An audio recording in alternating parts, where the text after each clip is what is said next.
à Sukkot, enfin disons que pour vivre la fête de Sukkot plus intensément et se préparer à l'année qui vient du même coup. Alors pour comprendre que signifie en profondeur la fête de Sukkot, il faut revenir aux vidéos qu'on avait fait sur Rosh Hashanah, pour se préparer à Rosh Hashanah. Et dans ces vidéos, on avait donné un exemple. On avait pris l'exemple du maître et de l'élève, et on avait dit que, en substance, que lorsque le maître transmet quelque chose à l'élève,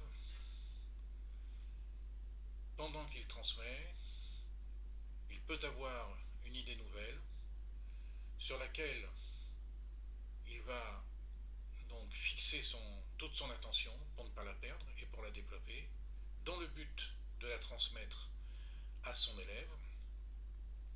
Et pendant cette période où le maître est occupé à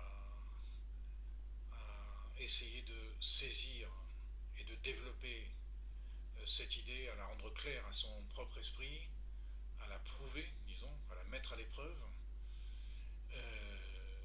son élève est un peu désemparé, sauf que il est capable de saisir son Neharat Panim. Alors il est capable de saisir que, en regardant le visage de son maître, que en fait il est en état d'introspection, et que comme son maître, qui est comparé au Zayranpin, est Kulo Chesed, entièrement Chesed, donc ça veut dire qu'il va finir par lui donner cette idée.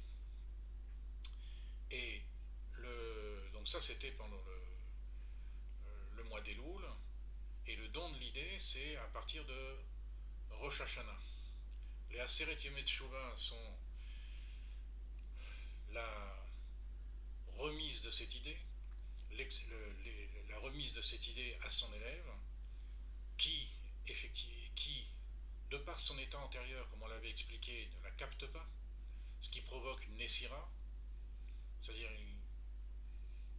auparavant, le maître s'était mis au niveau de son élève, et ils étaient les deux Achor Be'achor, ils étaient les deux donc en zivug, entre guillemets, de Achor Be'achor. Et là, il va y avoir une Nessira, de Rosh Hashanah inclus jusqu'à Yom Kippourim inclus, et qui va être comment je veux dire, la conséquence du fait que l'élève a reçu cette idée. Mais il l'a reçue sans du tout la dominer. C'est-à-dire que l'effet que ça va avoir, c'est que, et c'est ce qui provoque la Nessira, c'est-à-dire ce qui provoque un changement d'état chez l'élève, c'est que, parce que le maître lui a donné cette idée comme lui la concevait, lui en tant que maître. Donc c'est plus du tout du niveau de l'élève qu'il avait auparavant.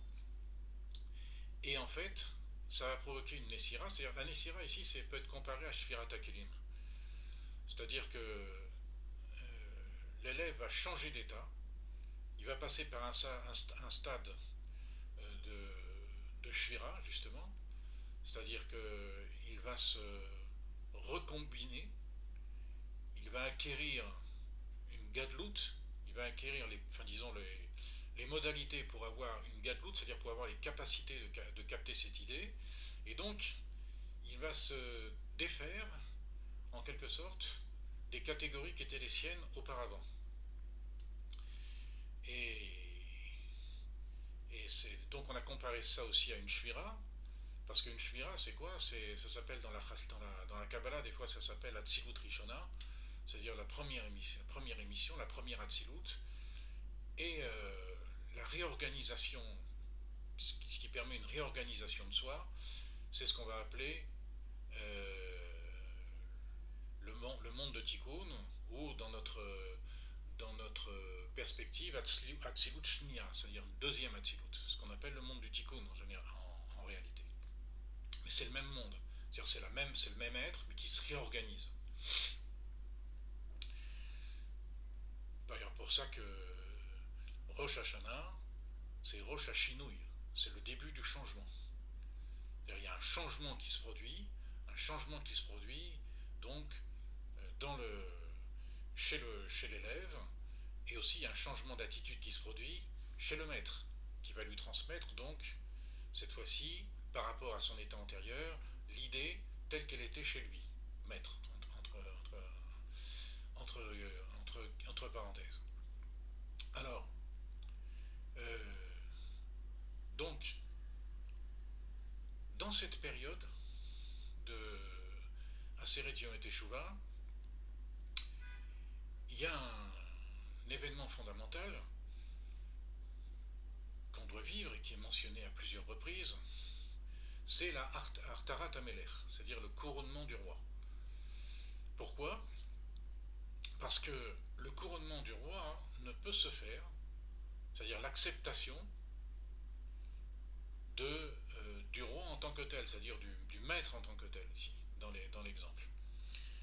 Et cette acceptation, elle ne peut se faire que dans une situation de hardout, que dans une situation d'unité.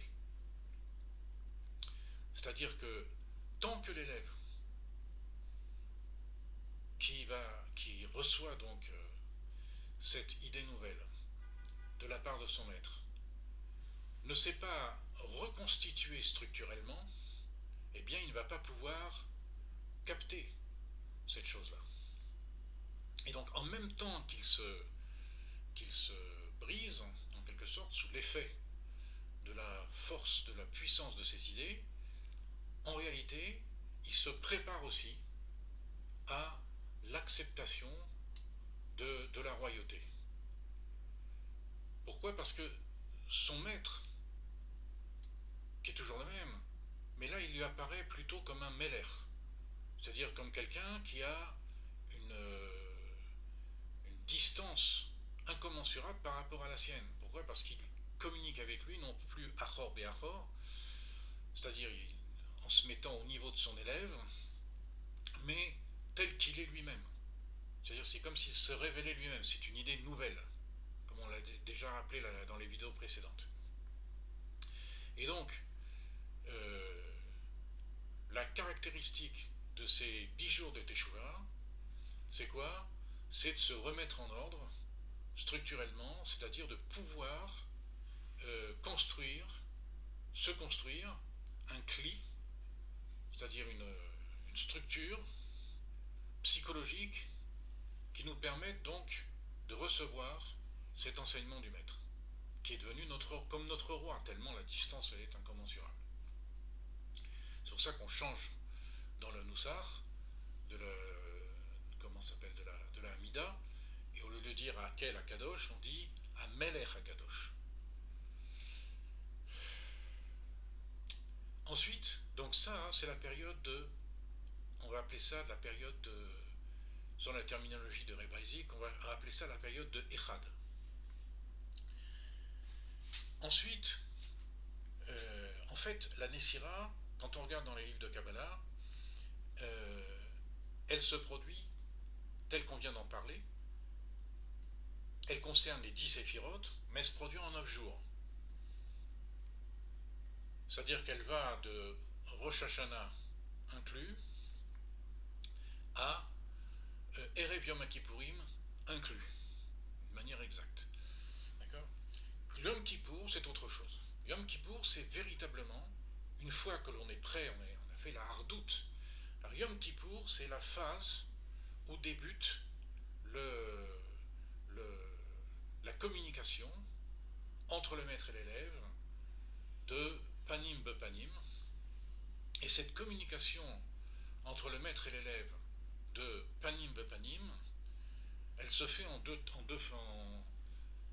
trois phases. La phase de Kippour lui-même, la phase des 4 jours qui sont entre Kippour et Sukkot, et la phase de Sukkot.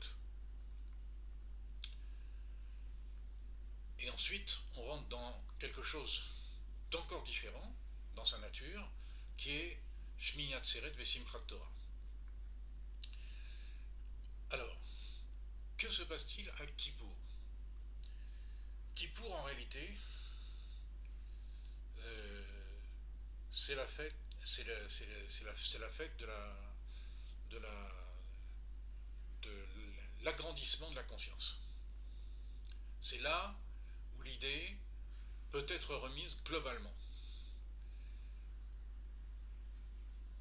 Et cette idée qui est remise globalement comme une nekuda,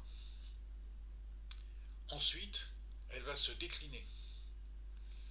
Donc, c'est pour ça qu'à Kippour, le corps n'est pas tellement impliqué. C'est-à-dire, on ne mange pas, on ne boit pas, je veux dire, on se prive de quelques aisances. Je veux dire, et tout ça pourquoi? Parce que ce qui est le plus impliqué, c'est le côté de la, c'est l'aspect de la neshama, c'est l'aspect de la conscience.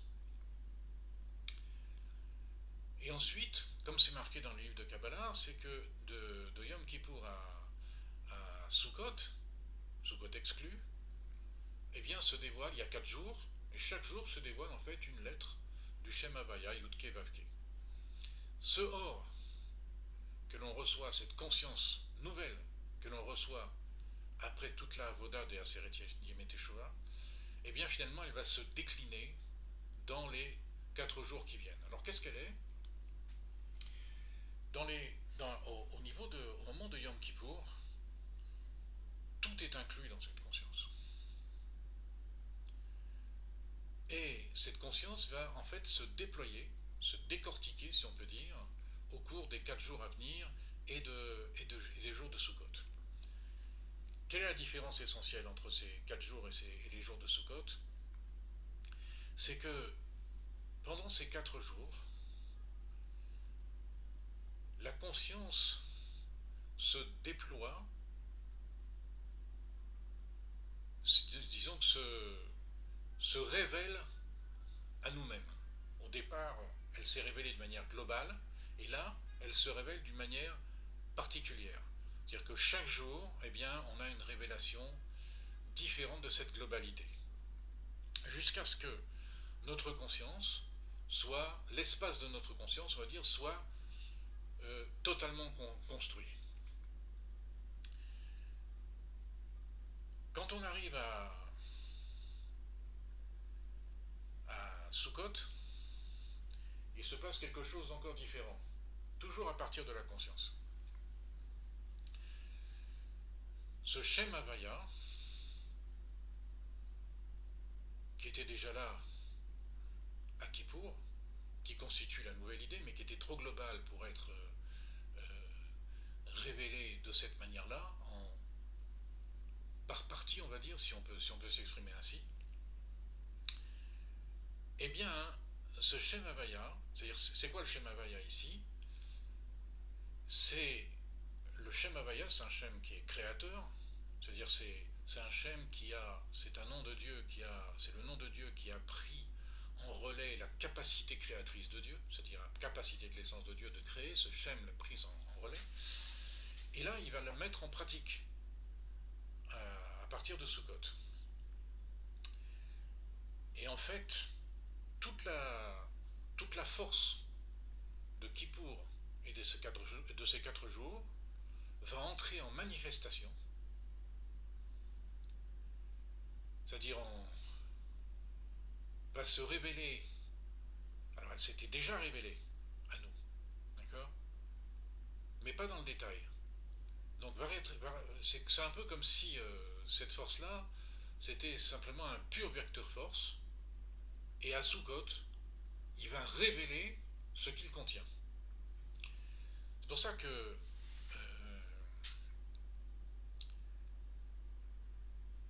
pour ça d'ailleurs parce que je voulais dire, mais les Chachamim disent que pendant les 4 jours en question, on ne peut pas fauter.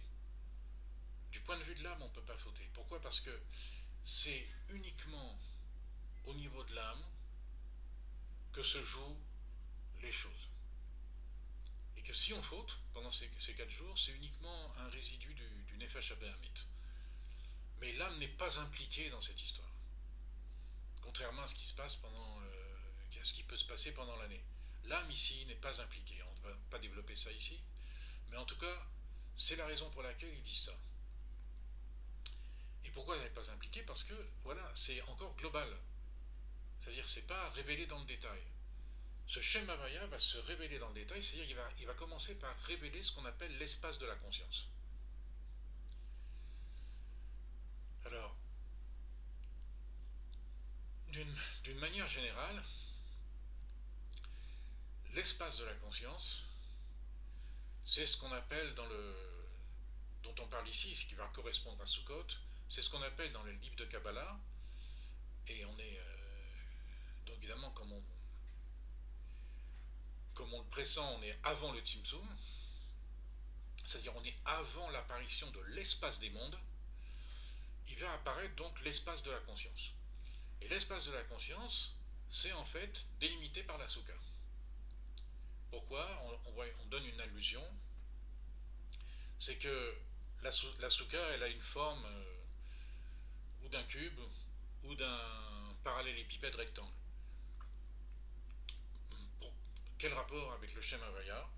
Bien, si on compte le nombre de sommets dans une soukha, que ce soit un parallélépipède rectangle ou un cube, on en a toujours 8. D'accord? Si on compte le nombre de faces, on en a 6. Et si on compte le nombre de lignes qui lient deux points, qui délimitent plutôt les surfaces entre deux points ou 4 points, eh bien on en compte donc 12. Il y en a, si on prend par exemple, si on prend deux surfaces opposées, on compte 4 lignes reliant donc ces 4 points. On va dire 2 en haut, 2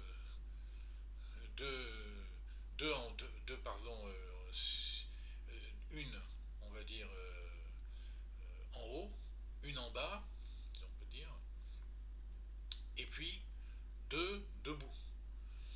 Sur la face opposée, on va en compter autant. Donc 4 et 4, ça fait 8. D'accord?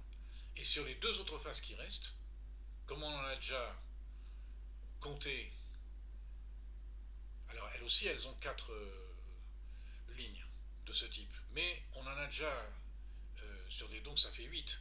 Mais sur les 8, on en a déjà compté 4 avec les 2 surfaces précédentes. Donc on se retrouve avec 12 seulement, en tout. Et donc quand on ajoute ces chiffres, 8 plus 6 plus 12, on trouve 26, la gematria du Shem Havaya. C'est c'est un remèze de ce que représente la Soukha, c'est-à-dire la Soukha, dans les livres de Kabbalah, c'est que c'est décrit le Olam al-Malbouch comme étant en fait le Gilouï du Shem Havaya. Il a une forme, alors évidemment sur les pages telles qu'il est dessiné de manière abstraite dans les livres de Kabbalah, et il n'a pas 3 mais 2 dimensions, mais c'est présenté comme un rectangle. Mais en réalité, c'est l'espace de la conscience, et ce rectangle-là, donc on le représente dans les livres de Kabbalah avec pour chaque coin une lettre du Shem Havaya. D'accord? Alors qu'est-ce que ça veut dire pour nous? Parce que ça c'est bien beau, mais qu'est-ce que ça veut dire au niveau psychologique?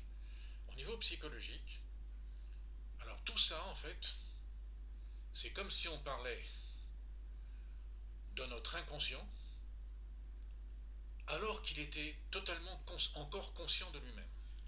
Donc on est avant le Tzimtzum, et notre inconscient est encore totalement conscient de lui-même.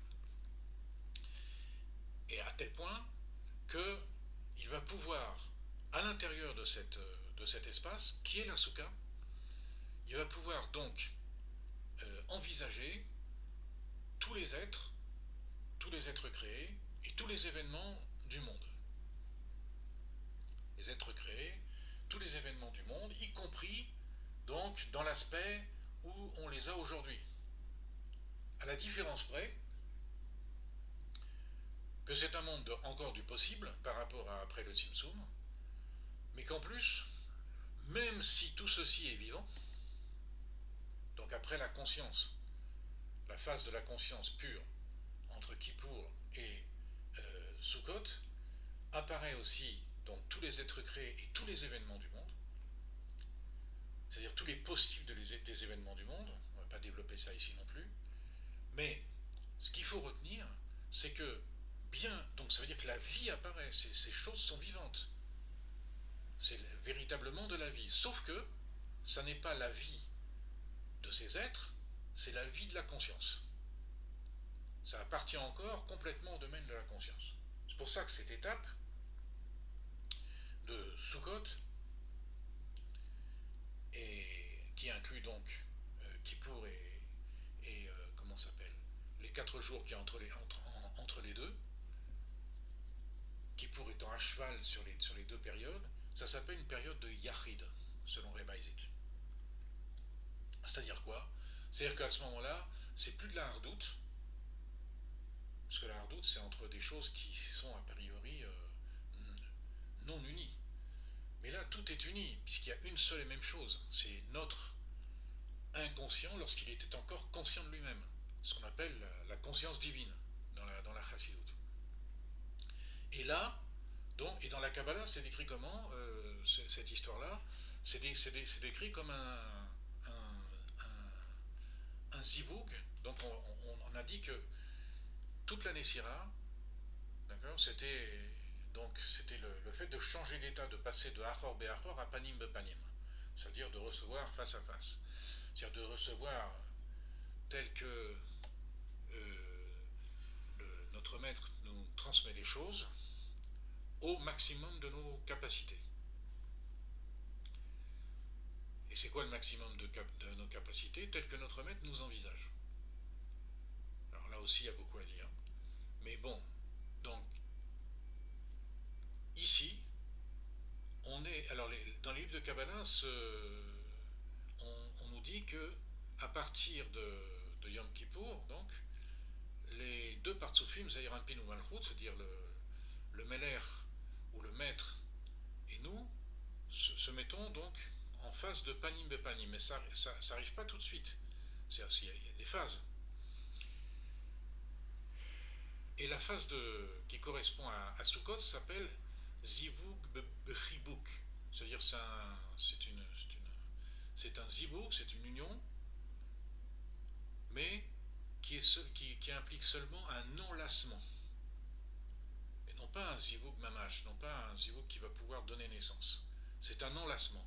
On enlace. D'ailleurs, c'est pour ça que la Soukha, c'est expliqué comme ça dans le livre de Kabbalah, c'est-à-dire que la Soukha, il faut qu'elle ait 2 murs complets et un peu. C'est la forme du bras qui enlace. Bon, je ne sais pas si on voit très bien. Voilà. Donc il y a 2 murs complets. Un. Bon, c'est pas très droit tout ça. 2. Et puis un peu. D'accord. Alors ça, c'est le signe de l'enlacement. Et qu'est-ce qu'on enlace? Bien ici, non seulement la conscience qu'on a de soi, c'est-à-dire notre inconscient conscient de soi, et l'inconscient est non seulement conscient de soi, mais ici il englobe aussi tous les événements qui se créent, tous les êtres qui se créent. Mais on reste dans un niveau de Yahid. Tandis que auparavant, avant cette étape-là de Chibouk, d'enlacement, on était dans un niveau de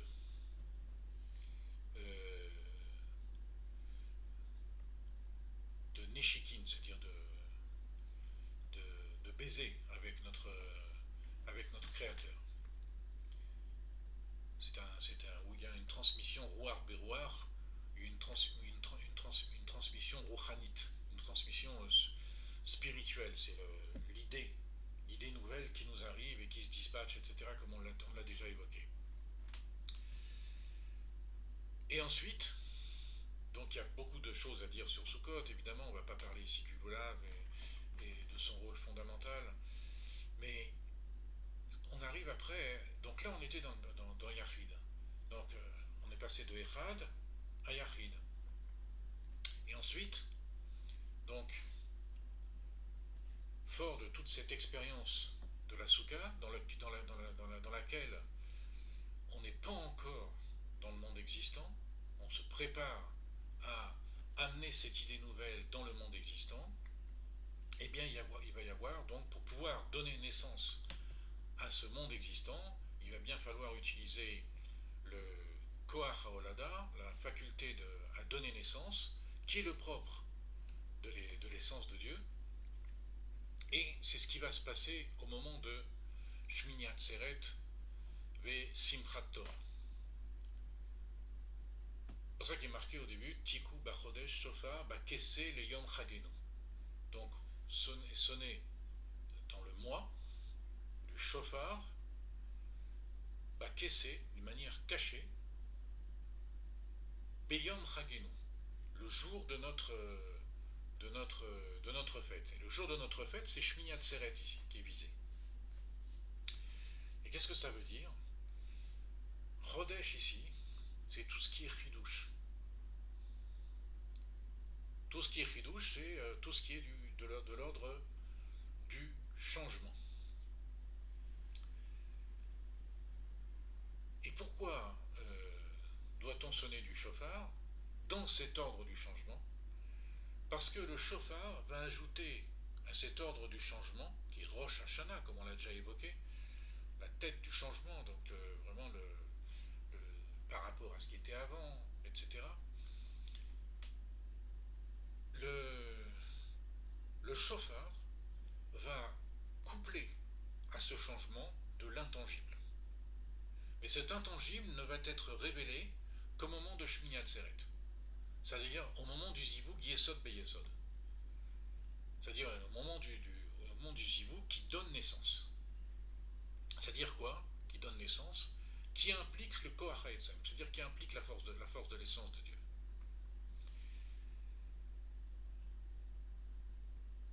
Et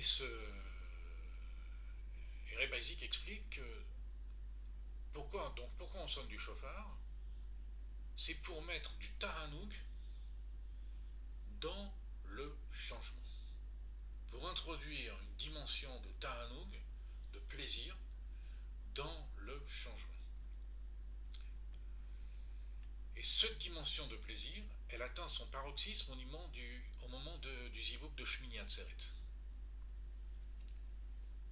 C'est pour ça qu'on demande la pluie, évidemment une allusion claire à ça. Je veux dire, et à ce moment-là, on atteint le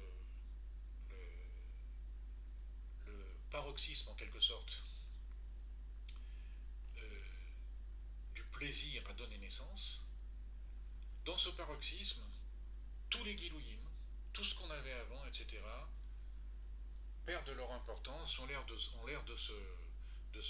voiler, et en même temps, donc torquedé, c'est-à-dire en même temps qu'il y a ce zivoug,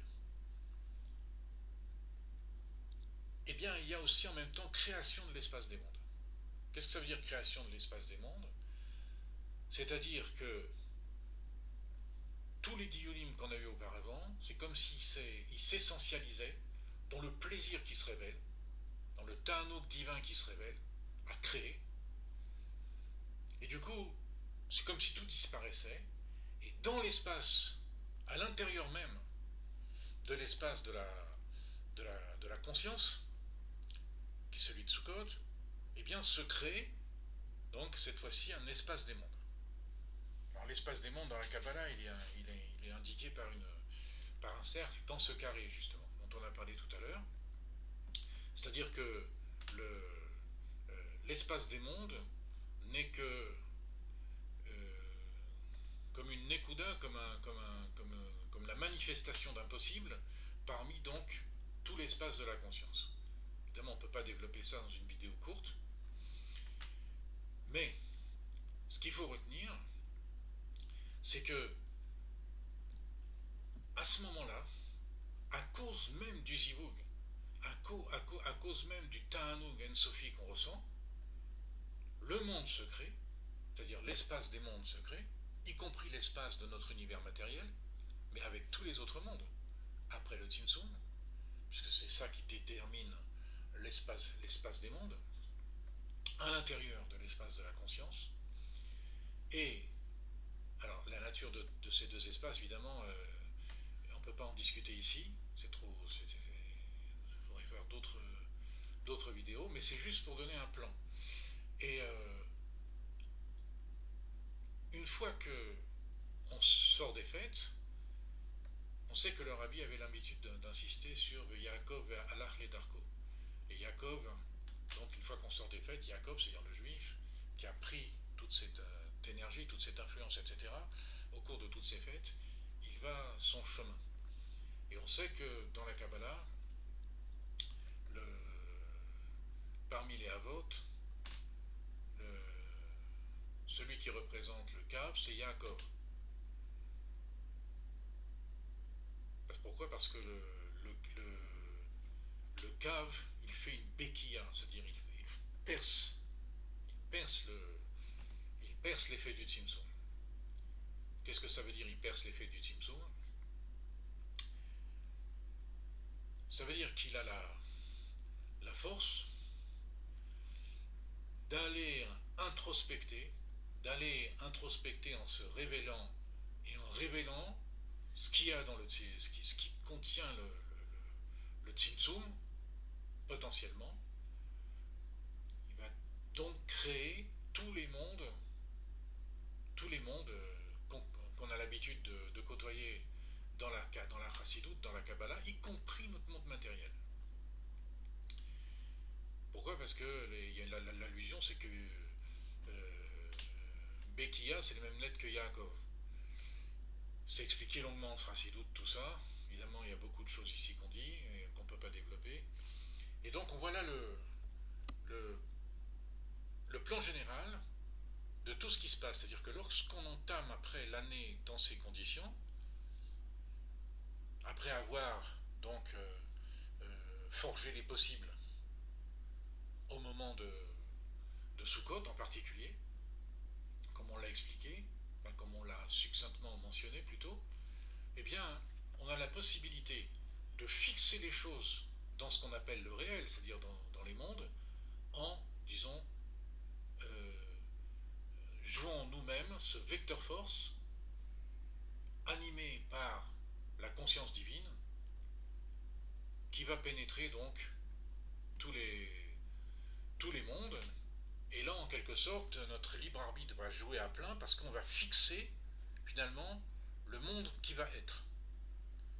C'est un peu comme si on disait que dans la soukha, lorsqu'on fait l'évaluation des mondes, qu'on appelle ça Olam HaMalbush dans la Kabbalah, Olam HaShe'ara, le monde de l'évaluation, pour le coup, dans la Chassidoute, eh bien c'est un peu comme si un écrivain n'avait pas encore remis son manuscrit à son imprimeur, et donc il est encore susceptible de changer tout ce qu'il veut en réalité. Mais quand on rentre, quand la conscience se met à rentrer, à vouloir exercer sa curiosité, en quelque sorte, dans ce qui a été créé, dans ce qui est apparu, alors à ce moment-là, c'est comme si on remettait le manuscrit à l'imprimeur et les choses sont fixées.